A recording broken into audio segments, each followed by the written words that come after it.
الحمد لأهله والصلاة على أهلها. أما بعد فأعوذ بالله من الشيطان الرجيم. بسم الله الرحمن الرحيم. تبت يدا أبي لهب وتب ما أغنى عنه ماله وما كسب سيصلى نارا ذات لهب وامرأته حمالة الحطب في جيدها حبل من مسد. صدق الله العظيم. اللهم صل على سيدنا ومولانا محمد وبارك وسلم. دیکھیے قرآن کریم کی یہ سورت سورہ لہب ہے. اس سورت کا بھی ایک شان نزول ہے. اللہ تبارک و تعالیٰ نے یہ سورت کیوں نازل فرمائی؟ حدیث شریف کے اندر اس کا شان نزول یہ ذکر کیا گیا ہے کہ اللہ تبارک و تعالیٰ نے جناب نبی کریم سرور دو عالم صلی اللہ تعالیٰ علیہ وسلم کو جب نبوت عطا فرمائی تو نبوت عطا فرمانے کے بعد اپنے نبی سے یہ کہا کہ وَأَنذِرْ عَشِيرَتَكَ الْأَقْرَبِينَ، جو آپ تراویح میں آیا ہے کہ اپنے قریبی رشتہ داروں کو ڈرائیے اور انہیں اللہ کا پیغام پہنچائیے. تو اللہ کے نبی صلی اللہ تعالیٰ علیہ وسلم نے اللہ کے پیغام کو لوگوں تک پہنچانے کے لیے یہ شکل اختیار کی کہ اس زمانے کے اندر چونکہ مختلف قسم کے قبیلے ایک شہر کے اندر ایک بستی میں رہتے تھے، مکہ میں رہتے تھے، اور ایک قبیلے کو دوسرے قبیلے سے خطرہ بھی ہوتا تھا کہ کہیں وہ اس پر حملہ نہ کر دے. اور جب کوئی قبیلہ دوسرے قبیلے پر حملہ کرنے والا ہوتا تو وہ ایک پہاڑی پر چڑھنے کے بعد زور سے پکارتا یا صباحا، تاکہ لوگ متوجہ ہو جاتے. اللہ کے نبی صلی اللہ تعالیٰ علیہ وسلم جو ہے صفا پہاڑی پر چڑھے جو مکے میں ہے. اس پہاڑی پر چڑھنے کے بعد اللہ کے نبی صلی اللہ تعالیٰ علیہ وسلم نے اب لوگوں کو پکارا اور مختلف قبیلے کے نام بھی لیے، بنو ہاشم کے، بنو عبد المطلب کے، اور اسی طریقے سے افراد کے بھی نام لیے، اور اسی طریقے سے مختلف جو ہے برادریوں کے نام لیے اور لوگوں کو جمع فرمایا. جب سارے لوگ جمع ہو گئے تو اللہ کے نبی صلی اللہ تعالیٰ علیہ وسلم جو پہاڑی کے اوپر کھڑے تھے اور پہاڑ کے دامن میں دوسرے حضرات تھے تو ان سے یہ کہا کہ اگر میں آپ سے یہ کہوں کہ اس پہاڑ کے پیچھے ایک بہت بڑا لشکر ہے جو تم پر حملہ کرنا چاہتا ہے تو تم میری بات کا اقرار کرو گے؟ تو اس وقت جو سارے حضرات وہاں موجود تھے 40 سال تک کی انہوں نے اللہ کے نبی صلی اللہ تعالیٰ علیہ وسلم کی مبارک زندگی کو دیکھا تھا کہ اللہ کے نبی علیہ السلام نے کبھی جھوٹ نہیں بولا، کبھی امانت میں خیانت نہیں کی، تو آج آپ کیسے جھوٹ بولیں گے؟ تو سارے حضرات نے متفق ہو کر یہ کہا کہ کیوں نہیں، ضرور ہم آپ کی بات کا اقرار کریں گے، اس لیے کہ آج تک ہم نے آپ کو جھوٹ بولتے ہوئے نہیں دیکھا، امانت کے اندر خیانت کرتے ہوئے نہیں دیکھا، تو آج آپ کیسے جھوٹ بول سکتے ہیں؟ جب اللہ کے نبی علیہ السلام نے لوگوں سے اپنی امانت کا اور اپنی صداقت کا لوہا منوا لیا اور لوگوں سے ایک بات کا اقرار کروا لیا کہ میں صادق اور امین ہوں یا نہیں، جب لوگوں کے متعلق اللہ کے نبی کو اعتماد ہو گیا کہ ہاں یہ قوم مجھ کو سچا اور امانت دار سمجھتی ہے، تو اس وقت اللہ کے نبی علیہ السلام نے ارشاد فرمایا یا ایھا الناس قولوا لا الہ الا اللہ تفلحون. اللہ کے نبی علیہ السلام نے لوگوں کو اللہ سے ڈرایا اور فرمایا کہ دیکھو تم اس اللہ کی باتوں کو نہیں مانو گے، اس اللہ کے سامنے سجدہ نہیں کرو گے اور اس کے علاوہ دوسرے بتوں کے سامنے اپنے سر کو جھکاؤ گے تو اللہ تبارک و تعالیٰ تمہیں جہنم کے اندر بھیجے گا، تمہاری دنیا بھی برباد ہوگی، آخرت بھی برباد ہوگی، اور تم اس دین متین کو اپناؤ گے تو اللہ تمہاری دنیا بھی کامیاب بنائے گا، آخرت کو اس سے زیادہ بہتر اور کامیاب بنائے گا. یہ پیغام اللہ کے نبی علیہ السلام نے لوگوں کے سامنے پیش کیا تو اسی مجلس کے اندر آپ علیہ السلام کا چچا تھا ابو لہب، وہ کھڑا ہوا، بڑی مجلس میں کھڑا ہوا، اور کھڑا ہونے کے بعد کہنے لگا تبا لک لہذا جمعتنا یا محمد، کہ اے محمد تیرا ستیہ ناز ہو، تو برباد ہو، کیا تو نے ہم کو اسی واسطے جمع کیا تھا؟ اللہ کے نبی علیہ السلام کو بد دعائیں دینے لگا، اللہ کے نبی علیہ السلام کو برا بھلا کہنے لگا، اور صرف اسی پر اکتفا نہیں کیا بلکہ پتھر اٹھا کر اللہ کے نبی علیہ السلام کی ایڑیا مبارک میں مارا، جس کی بنیاد پر آپ کی ایڑیا پھٹ گئی اور اس سے خون نکل آیا۔ اللہ کے نبی علیہ السلام کو زبانی اور جسمانی سب سے پہلا تکلیف پہنچانے والا یہی فرد تھا۔ اللہ تبارک و تعالیٰ کا جو ہے غضب جوش میں آ گیا کہ میرے نبی کو گالیاں دی جا رہی ہے، میرے نبی کو برا بھلا کیا جا رہا ہے، اور میرے نبی پر جو ہے پتھر برسائے جا رہے ہیں۔ جس زمین پر اللہ کے نبی کا خون گرتا ہے اس قوم کا اللہ تعالیٰ ہلاک کر دیتے ہیں۔ فوراً اللہ تبارک و تعالیٰ نے جبرائیل امین کو بھیجا اور آیت کریمہ نازل فرمائی تبت یدا ابی لہب وتب ما اغنی عنہ مالہ وما کسب۔ اللہ کے نبی علیہ السلام پر یہ آیت کریمہ نازل ہوئی، اور جس کے اندر اللہ تبارک و تعالیٰ نے صاف طور پر ارشاد فرما دیا تبت یدا ابی لہب، ابو لہب کے دونوں ہاتھ ٹوٹ جاوے، وہ برباد ہو جاوے، اور یہ تو کیا وتب، وہ برباد ہو چکا۔ اللہ تبارک و تعالیٰ نے جملہ ارشاد فرمایا کہ وتب، وہ برباد ہو چکا، وہ ہلاک ہو چکا۔ اب ابو لہب کے لیے جو ہے بربادی یقینی تھی، اس لیے کہ اس کی بربادی کا اعلان آسمانوں سے ہو چکا تھا۔ جب کوئی نبی کو تکلیف پہنچاتا ہے ہمارے دل کو تکلیف پہنچتی ہے کہ میرے نبی کو کوئی گالی کیسے دے سکتا ہے، میرے نبی کو کوئی برا بھلا کیسے کہہ سکتا ہے، میرے نبی کو کوئی پتھر کیسے مار سکتا ہے، ہمارے دل کو تکلیف پہنچتی ہے۔ اگر ہم اپنے دل کی بھڑاس نکالنا چاہتے ہیں اس صورت کے اوپر ہے تبت یدا ابی لہب وتب۔ قیامت تک جتنے آنے والے لوگ ہیں وہ اس صورت کو پڑھ کر ابو لہب کے لیے لعنت بھیجیں گے اور اپنے دل کی بھڑاس نکالیں گے۔ لیکن میرے بھائیوں، اس موقع پر تھوڑا سوچنے کی ضرورت ہے، غور کرنے کی ضرورت ہے کہ جب مشرکین مکہ، کفار مکہ اللہ کے نبی کو تکلیف پہنچاتے تھے تو جو ہے ہم کو اچھا نہیں لگتا، برا لگتا تھا۔ آج ہم نبی کی سنتوں کا جنازہ نکال کر، نبی کی سنتوں کا مذاق اڑا کر اللہ کے نبی کو تکلیف پہنچاتے ہیں۔ میرے بھائیوں، میرے نبی قبر میں یہ کہتے ہوں گے کہ وہ کفار مکہ تھے جو دنیا میں رہ کر مجھ کو تکلیف پہنچاتے ہیں، اور یہ میرا کلمہ پڑھنے والے جو میری سنتوں کا جنازہ نکال کر، میری سنتوں کا مذاق اڑا کر جو ہے مجھے قبر میں جانے کے بعد تکلیف پہنچاتے ہیں۔ میرے بھائیوں، حدیث شریف کے اندر ہے ہر جمعہ کی شب میں، ہر جمعہ کی شب میں ہمارے اعمال اللہ کے نبی کے دربار میں پہنچائے جاتے ہیں۔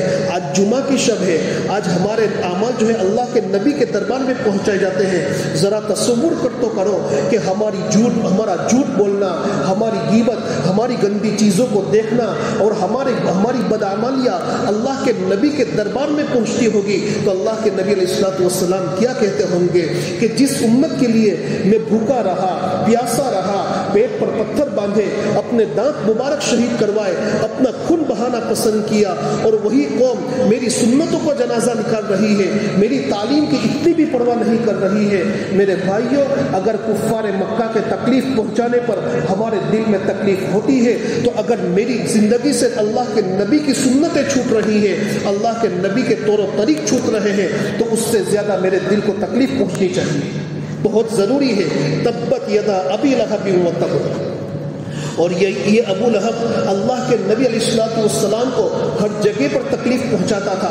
جب اللہ کے نبی علیہ السلام کسی کے پاس اللہ کے دین کی دعوت کو لے کر جاتے اور لوگوں سے کہتے قولوا لا الہ الا اللہ تفلحون، کہہ دو اللہ کے سوا کوئی لائق عبادت نہیں، تمہارا بیڑا پار ہو جائے گا، تو یہ پیچھے سے کہتا کہ یہ شخص پاگل ہے، نعوذ باللہ پاگل ہے، جھوٹا ہے، ان کی باتوں کو مت ماننا۔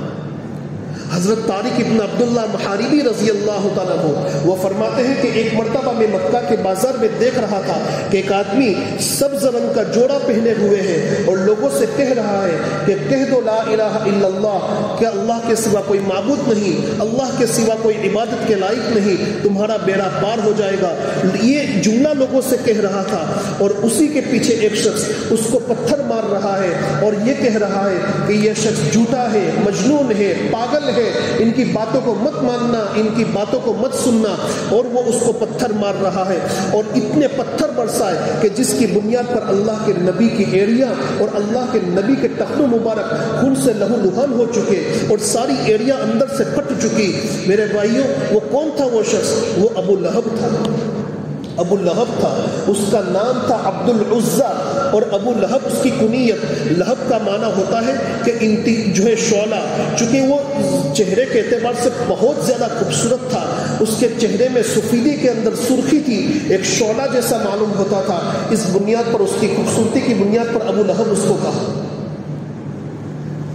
اور اتنا ہی نہیں, جب اللہ کے نبی صلی اللہ تعالی علیہ وسلم نے لوگوں کے درمیان دین کی دعوت کا اعلان کیا تو وہ اللہ کے نبی کو تکلیف پہنچانے لگا. تو لوگوں نے اس سے یہ کہا کہ دیکھ, تو اللہ کے نبی کو تکلیف پہنچا رہا ہے, اگر ایمان نہیں لانا ہے تو مت لا, لیکن اللہ کے نبی کو تکلیف مت پہنچا. کہیں ایسا نہ ہو کہ اللہ کے نبی جس عذاب کی دعوت دے رہے ہیں وہ اس عذاب کا تو شکار نہ ہو جاوے, اس مصیبت کا تو شکار نہ ہو جاوے. تو وہ کہنے لگا کہ مجھے اس کی کوئی پرواہ نہیں ہے, اس لیے کہ میرے پاس مال و دولت بہت زیادہ ہے. وہ مکہ کے امیر ترین انسانوں میں سے تھا, مکہ کے امیر ترین لوگوں میں سے تھا. تو وہ کہنے لگا کہ میرے پاس بہت زیادہ پیسہ ہے, میں اس پیسے کی بنیاد پر اپنے اوپر سے عذاب کو ہٹا لوں گا, مجھے کوئی کچھ نہیں کر سکتا. دیکھو, وہ مال و دولت کے نشے میں اللہ کے نبی کو تکلیف پہنچا رہا تھا. وہ مال و دولت کے نشے میں اللہ کے نبی علیہ الصلوۃ والسلام کو تکلیف پہنچا رہا تھا. اللہ تبارک و تعالیٰ نے ارشاد فرمایا کہ ما اغنا عنہ مالہ وما کسب, کہ اس کا مال بھی اس کو کچھ کام نہیں آیا اور اس کی اولاد اور اس کی کمائی بھی اس کو کچھ کام نہیں آئی. اور اس نے اللہ کے نبی علیہ الصلوۃ والسلام کو اتنی تکلیفیں پہنچائی کہ جب اللہ کے نبی علیہ الصلوۃ والسلام نے لوگوں کے درمیان دین کی دعوت کا اعلان کیا, پھر اس نے اللہ کے نبی کے خلاف جملے کہے, تو اللہ کے نبی علیہ الصلوۃ والسلام نے نبوت سے پہلے آپ کی جو صاحبزادی تھی حضرت زینب رضی اللہ تعالیٰ عنہ, ان کا نکاح تو کسی اور کے ساتھ ہوا تھا, لیکن آپ کی اور دو صاحبزادی حضرت رقیہ رضی اللہ تعالیٰ عنہ اور حضرت ام کلثوم رضی اللہ تعالیٰ عنہ, ان دونوں کا نکاح نبوت ملنے سے پہلے اللہ کے نبی علیہ الصلوۃ والسلام نے ابو لہب کے دو بیٹے, ایک تو عتبہ اور ایک عتیبہ, ان دونوں کے ساتھ کر دیا تھا. ابھی رخصتی نہیں ہوئی تھی, صرف نکاح ہوا تھا, رخصتی نہیں ہوئی تھی. لیکن جیسے ہی اللہ کے نبی نے دین کی دعوت کا اعلان کیا, اس نے اپنے بیٹوں سے کہا کہ محمد کی بیٹی کو طلاق دے دو, اگر تم طلاق نہیں دو گے تو تمہارے ساتھ کوئی رشتہ نہیں ہے. باپ کے کہنے پر بڑے بیٹے نے طلاق تو دے دی اور پھر بس طلاق دینے پر اکتفا کیا, لیکن چھوٹا بیٹا جو عتیبہ تھا اس نے صرف طلاق دینے پر اکتفا نہیں کیا, بلکہ اللہ کے نبی کی بیٹی حضرت ام کلثوم رضی اللہ تعالیٰ عنہ, آپ کی صاحبزادی کو طلاق بھی دی. طلاق دینے کے بعد اللہ کے نبی کو برا بھلا کہا, اور برا بھلا کہنے کے بعد اللہ کے نبی کے دربار میں پہنچا اور چہرہ انور صلی اللہ تعالیٰ علیہ وسلم پر گستاخی کی بنیاد پر تھوک دیا. اس نے اللہ کے نبی کے چہرے پر اس نے تھوکا. اللہ کے نبی علیہ الصلوۃ والسلام کی زبان سے ایک جملہ نکلا, اللہم سلط علیہ کلبا من کلابک, کہ یا اللہ تیرے کتوں میں سے ایک کتا اس پر مسلط کر دے. اللہ کے نبی کی زبان سے بد دعا نکلی. اب اس کے دل میں ڈر پیدا ہو گیا کہ لسان نبوت سے جب بد دعا نکلی ہے تو اس کا اثر ہو کر رہے گا. باپ کو بھی خدشہ لاحق ہو گیا, بیٹے کو بھی خدشہ لاحق ہو گیا. ایک مرتبہ شام کے سفر میں تھے, ایک جگہ پر پڑاؤ ڈالا, رات میں رکے, تو ابو لہب نے کہا کہ دیکھو میرے بیٹے کی حفاظت کرنا ضروری ہے, اس نبی نے بد دعا دی ہے, ان کی بد دعا لگ کر رہتی ہے. چنانچہ جب رات میں جب سونے لگے تو سارے لوگوں نے سامان کا ڈھیر کر دیا, اس پر ان کے بیٹے عتیبہ کو سلایا جو ملعون تھا, اور سارے لوگ نیچے سو گئے تاکہ کوئی کتا یا بھیڑیا آ کر اس پر حملہ نہ کر دے. لیکن اللہ کا کرنا کہ رات کے وقت ایک کتا یا بھیڑیا آیا, اس نے سارے لوگوں کو سونگھا, پھر آخر میں چھلانگ لگا کر اوپر چڑھا اور اس بیٹے کا سر تن سے جدا کر دیا.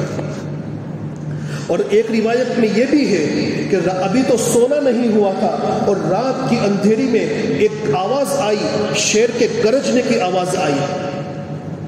تو یہ آواز اور لوگوں نے بھی سنی، لیکن اس کے دل پر ایک خوف طاری ہو گیا، اتنا خوف طاری ہوا کہ اس کی زبان سے یہ جملہ نکلا کہ یہ بات جب اللہ کے نبی کی زبان سے نکلی ہے تو اس وقت جو ہے مجھے ان کی بد دعا کا ڈر لگ رہا ہے۔ کیوں؟ اس لیے کہ اس روئے زمین پر اور اس آسمان کے نیچے اس سے سچا انسان کوئی نہیں ہے۔ دشمن بھی اللہ کے نبی کی نبوت کا اقرار کرتے تھے کہ وہ اللہ کے سچے نبی ہیں، لیکن مال و دولت کے نشے میں ایمان قبول کرنے کے لیے تیار نہیں تھے۔ مال و دولت کے نشے میں اتنے میں، اور خوف اتنا طاری ہو چکا تھا کہ ایک لقمہ اپنے منہ تک لے جانے کی اس کے اندر ہمت اور طاقت نہیں تھی۔ اور رات میں جب سو گئے تو اس شیر نے اس کا سر تن سے جدا کر دیا، اور اس کی بیوی کا نام تھا اروا، اس کی بیوی کا نام تھا اروا، اور اس کی کنیت تھی ام جمیل، جو حضرت ابو سفیان رضی اللہ تعالیٰ عنہ کی بہن تھی۔ تو اس کی بیوی یہ کام کرتی تھی کہ روزانہ ببول کی جو لکڑیاں ہیں اس کو کاٹ کر لاتی تھی جس میں کانٹے ہوتے تھے، اور اللہ کے نبی صلی اللہ تعالیٰ علیہ وسلم کے راستے میں بچھا دیتی تھی۔ اللہ کے نبی کو اتنی تکلیفیں پہنچاتی تھی۔ قرآن کریم کے اندر اللہ تعالیٰ فرماتے ہیں کہ سیصلی نارا ذات لہب، ان قریب بھڑکتی ہوئی آگ کے اندر جو ہے ابو لہب کو داخل کیا جائے گا، اور صرف ابو لہب نہیں، وامرأتہ، اس کی بیوی کو بھی جو ہے اس میں داخل کیا جائے گا، اس کی بیوی کو بھی اس میں داخل کیا جائے گا۔ معلوم یہ ہوتا ہے کہ مال و دولت کے نشے میں مبتلا ہو کر اللہ کے نیک بندوں کو ستانا نہیں چاہیے۔ اگر اللہ تبارک و تعالیٰ کے نیک بندوں کو ستایا جا رہا ہے تو سمجھ لو اللہ تعالیٰ ڈھیل دیتا ہے، پھر ایک مدت کے بعد اللہ تبارک و تعالیٰ کی جب پکڑ آئے گی، اللہ کی پکڑ سے دنیا کی کوئی طاقت نہیں بچا سکتی۔ مال و دولت کے نشے میں مبتلا ہو کر اللہ کے نیک بندوں کو ستانا یہ یہودیوں کی صفت ہے۔ یہودیوں کے پاس مال و دولت بہت تھی، وہ مال و دولت کے حریص تھے، اس سے محبت کرتے تھے، اور اس کے نشے میں مبتلا ہو کر اللہ کے پیغمبروں کو ستاتے تھے۔ کئی ہزار پیغمبروں کو انہوں نے قتل کیا ہے۔ اسی لیے مال و دولت کے نشے میں مبتلا، مال و دولت سے ان کی بڑی بڑی محبت تھی۔ اس پر ایک بات ذہن میں آ رہی ہے کہ اللہ کے نبی صلی اللہ تعالیٰ علیہ وسلم نے ارشاد فرمایا کہ تنکح المرأة لأربعین، کہ عورت سے 4 وجوہات کی بنیاد پر نکاح کیا جاتا ہے۔ کتنی وجوہات کی بنیاد پر؟ 4 وجوہات کی بنیاد پر۔ لمالہا، مال و دولت کو دیکھ کر کہ عورت بہت مال و دولت والی ہے، مال و دولت کو دیکھ کر نکاح کیا جاتا ہے۔ ولی جمالہا، اس کی خوبصورتی کو دیکھ کر نکاح کیا جاتا ہے۔ ولی حسبہا، اس کے حسب و نسب اور اس کے خاندان کو دیکھ کر نکاح کیا جاتا ہے۔ اور ولی دینہا، اور کبھی اس کی دینداری کو دیکھ کر نکاح کیا جاتا ہے۔ اس روایت پر حضرت مولانا علی ندوی نور اللہ مرقدہ ارشاد فرماتے ہیں کہ دیکھو اللہ کے نبی نے ارشاد فرمایا کہ 4 وجوہات کی بنیاد پر، 4 چیزوں میں سے کسی ایک چیز کو دیکھ کر عورت سے نکاح کیا جاتا ہے۔ اگر مالداری کو دیکھ کر نکاح کرو گے تو جو ہے مالداری کو دیکھ کر نکاح کرو گے تو نکاح کے بعد جو اولاد ہوگی وہ یہودیوں کے طریقے پر جائے گی۔ اگر کسی عورت کی مالداری کو دیکھ کر نکاح کیا ہے تو ہونے والی اولاد جو ہے یہودیوں کے طریقے پر جائے گی، اس لیے کہ یہودیوں کو مال سے بڑی محبت تھی۔ اور اگر جو ہے خوبصورتی کو دیکھ کر نکاح کرو گے، جمال کو دیکھ کر نکاح کرو گے تو نکاح کے بعد ہونے والی عورت عیسائیوں کے طریقے پر جائے گی، اس لیے کہ عیسائیوں کے یہاں خوبصورتی کو دیکھ کر نکاح کیا جاتا ہے۔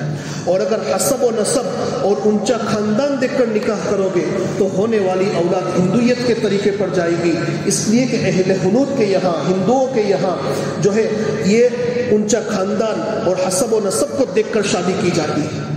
اور اگر دینداری کو دیکھ کر نکاح کرو گے تو ہونے والی اولاد طریقہ محمدی صلی اللہ تعالیٰ علیہ وسلم پر جائے گی، تمہاری دنیا بھی آباد ہوگی، آخرت بھی آباد ہوگی۔ اور موت کے بعد، قبر میں جانے کے بعد جب تم ایک ایک سبحان اللہ کے محتاج ہو جاؤ گے، اس وقت یہ قرآن پڑھ کر تمہیں بخشے گی، نیک اعمال کر کے تمہیں بخشے گی۔ اسی لیے مال و دولت کے نشے میں مبتلا ہو کر جو ہے اللہ کے نیک بندوں کو ستانا نہیں چاہیے۔ پھر ابو لہب کا حشر اللہ نے کیا فرمایا؟ جب اللہ نے کہہ دیا تبت یدا ابی لہب و تب، کہ ابو لہب کے ہاتھ پاؤں ٹوٹ جاوے، ابو لہب برباد ہو جاوے، اللہ نے اس کا حشر یہ کیا کہ غزوہ بدر کے موقع پر جب لوگ مدینہ ہجرت کر کے چلے گئے تو غزوہ بدر کے موقع پر وہ تو نہیں گیا، اس لیے کہ وہ ڈر گیا تھا، وہ جانتا تھا کہ اللہ کے نبی صلی اللہ تعالی علیہ وسلم پر آیت کریمہ نازل ہوئی ہے، اب میری ہلاکت پکی ہے۔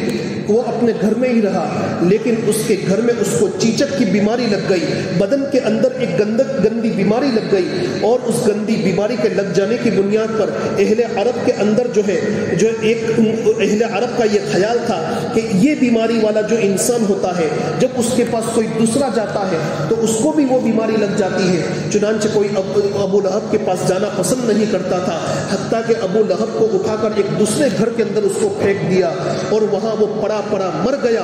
یہ بیماری اس کے پورے بدن کے اندر پھیل گئی، اس گھر کے اندر وہ پڑا جو ہے مر گیا اور سر گیا، اور اس کی لاش بھی جو ہے پھٹ چکی، اس میں سے بدبو آنے لگی۔ تو لوگ اس کی اولاد کو تانے دینے لگے کہ تمہارے باپ کی لاش پھٹ چکی ہے، اس کے اندر سے بدبو آ رہی ہے، اس کو کوئی یہاں سے پھینکنے کے لیے تیار نہیں ہے۔ چنانچہ جو ہے لوگوں نے اس پر اتنے پتھر برسائے کہ اس میں وہ جو ہے اس کی لاش جو ہے دفن ہو گئی۔ اس طریقے سے اللہ نے اس کو ذلیل کیا۔ اور روایتوں میں یہ بھی ہے کہ ان کے بیٹوں نے حبشی غلاموں کو منگوایا، اور لکڑیوں کے ذریعے سے ایک بڑا کھڈا کھدوانے کے بعد لکڑیوں کے ذریعے سے ان کی لاش کو جو ہے اس کھڈے کے اندر ڈال کر اوپر پتھروں کی بارش کر دی، اور اس طریقے سے اللہ تبارک و تعالیٰ نے اس کو ذلیل کیا۔ اور اس طرف اللہ کے نبی علیہ السلام کی دو بیٹیوں کو طلاق دی گئی تھی، ایک تو حضرت رقیہ رضی اللہ تعالیٰ عنہ، ان کا نکاح اللہ کے نبی علیہ السلام نے ہجرت سے پہلے ہی حضرت عثمان غنی رضی اللہ تعالیٰ عنہ کے ساتھ کر دیا، ان کے نکاح میں چلی گئی۔ پھر جب ہجرت کر کے مدینہ پہنچے تو غزوہ بدر کے موقع پر حضرت رقیہ رضی اللہ تعالیٰ عنہ بہت بیمار ہو گئی، تو اللہ کے نبی نے حضرت عثمان سے فرمایا کہ تم غزوہ بدر کے اندر مت آؤ، تم یہیں پر ان کی تیمارداری کے لیے رکو، ان کی خدمت کرو، اس لیے کہ حضرت رقیہ بہت بیمار ہے، آپ کی بیوی۔ چنانچہ اللہ کے نبی علیہ السلام تو جنگ بدر میں چلے گئے، لیکن جب غزوہ بدر کے اندر اللہ تبارک و تعالیٰ نے مسلمانوں کو جیت عطا فرمائی، مسلمانوں کو فتح عطا فرمائی، تو حضرت زید بن حارثہ رضی اللہ تعالیٰ عنہ مدینہ المنورہ یہ خبر لے کر آ رہے ہیں، یہ بشارت لے کر آ رہے ہیں کہ اللہ تبارک و تعالیٰ نے مسلمانوں کو فتح عطا فرمائی۔ لیکن اسی موقع پر اللہ کے نبی صلی اللہ تعالیٰ علیہ وسلم کی صحابزادی حضرت رقیہ رضی اللہ تعالیٰ عنہ کو دفن کیا جا رہا ہے، ان کا جنازہ اٹھ چکا تھا۔ میرے بھائیوں، یہ وہ پیغمبر ہے کہ جنہوں نے اپنی زندگی کے اندر اپنی اولاد کے جنازے اٹھائے، اتنی تکلیفیں انہیں پہنچی۔ پھر اس کے بعد اللہ تبارک و تعالیٰ کے حکم سے حضرت رقیہ کا نکاح حضرت عثمان کے ساتھ اللہ کے حکم سے اللہ کے نبی نے کروایا تھا۔ آپ کی دوسری صاحبزادی ام کلثوم کا نکاح بھی ان کے ساتھ اللہ ہی کے حکم سے حضرت عثمان کے ساتھ کروا دیا، جن کا انتقال جو ہے سن ہجری 8 یا 9 کے اندر ہوا۔ اللہ کے نبی نے ارشاد فرمایا اگر میری تیسری بیٹی ہوتی تو بھی ان کا نکاح آپ کے ساتھ کرتا۔ حضرت عثمان رضی اللہ تعالیٰ عنہ کو اسی بنیاد پر ذی النورین کہا جاتا ہے کہ یہ ذو النورین، دو نور، اللہ کے نبی کی دو صاحبزادی ان کے نکاح میں تھی، اس لیے ان کو ذو النورین کہا جاتا ہے۔ تو بہرحال یہ کہ تبت یدا ابی لہب و تب، کہ ابو لہب کے ہاتھ جو ہے ٹوٹ جاوے اور وہ برباد ابو لہب کے ہاتھ ٹوٹ گئے اور وہ برباد ہو چکا۔ ما اغنا عنہ مالہ وما کسب، ان کی مال اور ان کا مال اور اس کی کمائی اس کو کچھ کام نہیں آئی۔ ما اغنا عنہ مالہ وما کسب سیصلی نارا ذات لہب، عن قریب وہ بھڑکتی ہوئی شعلے والی آگ کے اندر داخل کیا جائے گا۔ اور صرف وہی نہیں، وامرأتہ، اس کی بیوی کو بھی جو ہے اس آگ کے اندر داخل کیا جائے گا۔ اللہ تعالیٰ ان باتوں کو جو ہے سمجھنے کی توفیق عطا فرماوے، اور آگے اس صورت کی بھی کچھ تفسیر باقی ہے، انشاءاللہ کل کی مجلس میں ذکر کروں گا۔ سبحان اللہ وبحمدہ، سبحانک اللہم وبحمدک، ونشہد ان لا الہ الا انت، نستغفرک ونتوب الیک۔